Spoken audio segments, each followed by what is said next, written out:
once casually told her, unless it's their idea, of course. But you can make them think it is their idea sometimes. Maybe she should have been less direct about it. Tried to get Roger to feel that at least he had something to say about her going to work, even if not to think it was his idea. That would have been pushing it. She'd been in no mood to be devious, though, even diplomatic. As for what she'd done to him, well, she'd put up with his immobility for as long as she could, and then she'd pushed him off a cliff. A reluctant bubble of amusement floated up at the thought of Annie's shocked description. To England, just to worry her. So he'd gone for some specific reason. Doubtless something jarred loose by their fight, and that worried her a bit. Gone with Jamie or Ian hunting.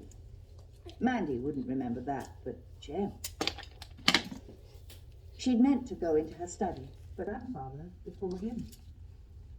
And now it was Roger's. He'd asked if she wanted the room, but she'd said no.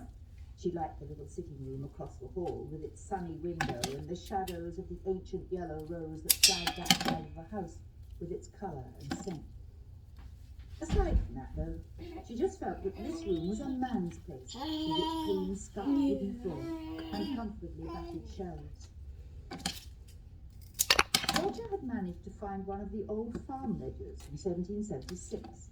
It sat on an upper shelf, its worn cloth binding sheltering the patient, careful minutiae of life on a Highland farm.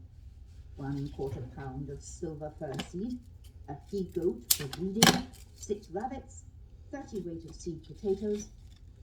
Had her uncle written it? She didn't know, had never seen a sample of his writing.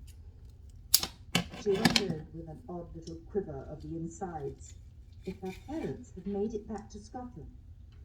Back here. Had seen Ian and Jenny again. If her father had sat, would sit, here, in this room, at home once more, talking over the matters of Lallybroch with Ian. And her mother.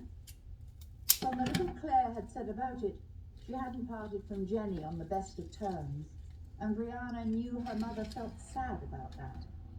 Once they had been close friends. Maybe things could be mended. Maybe they had been mended.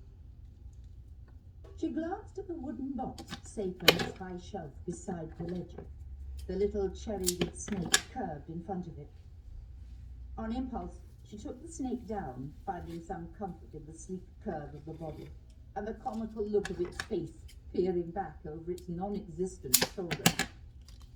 She smiled back at it, involuntarily. "Thanks, Uncle Willie," she said softly, out loud, and felt an extraordinary shiver run through one. And the other painting was done by her grandmother. There was the one self-portrait which had made it somehow to the National Portrait Gallery. She'd be sure to take the kids down to London to see it when they were a little older. But the others?